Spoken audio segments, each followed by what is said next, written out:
Assalamualaikum warahmatullahi wabarakatuh. Alhamdulillahirabbil alamin.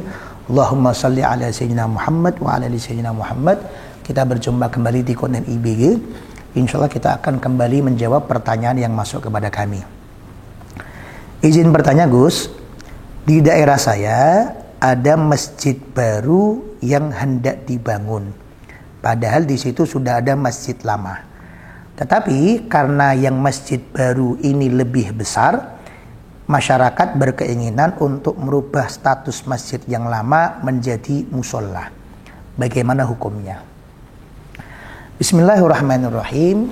Nomor 1, perbedaan masjid dengan yang selain masjid ini bukan soal besar kecilnya bangunan.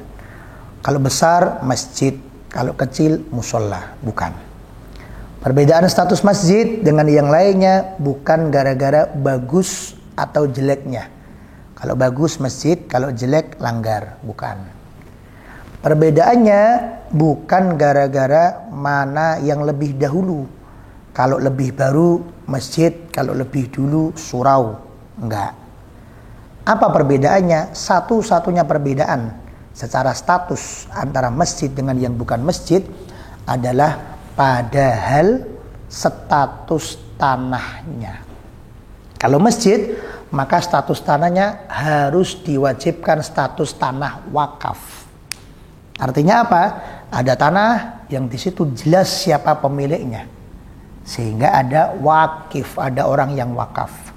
Kemudian menunjuk nadir. Nadir itu adalah orang yang menerima amanah untuk keperuntukan wakaf tersebut untuk apa? Dan kemudian ada saksinya.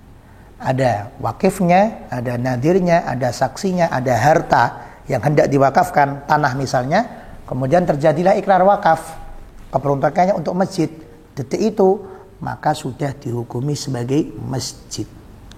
Dan kalau status ini sudah status wakaf, maka ila yaumil qiyamah tidak bisa dirubah kembali.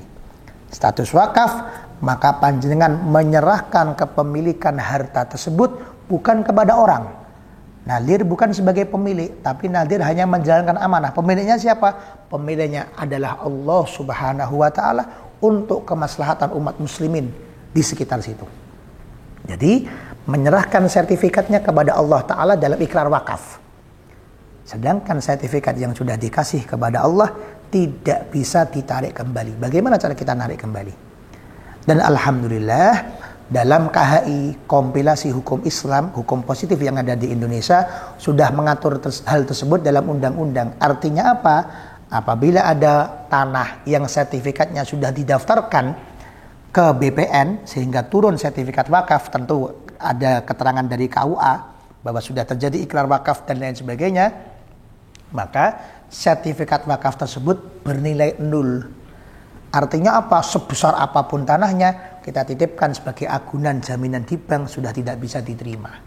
Kenapa? Karena ini bukan harta, tapi ini adalah titipan dari Allah Subhanahu wa taala. Sehingga dari poin yang nomor 1 ini sudah bisa menjawab bahwa kalau sudah terjadi wakaf keperuntukan masjid, maka tidak bisa dirubah statusnya selama-lamanya.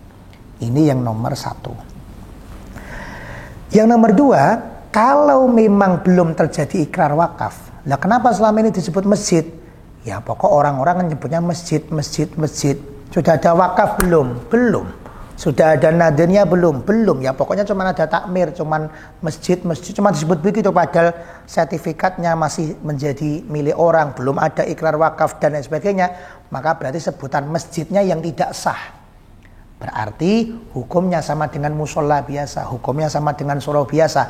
Mau dipindah-pindah, mau dijual, mau ditukar tambah, diperbolehkan. Karena pada dasarnya ini belum dihitung, belum dihukumi secara syariat sebagai masjid. Ini poin yang kedua. Sekarang solusinya. Bagaimana kalau masjid yang sudah lama tersebut terlalu kecil, sehingga kemudian dibangunkan masjid yang lebih besar di dekatnya situ?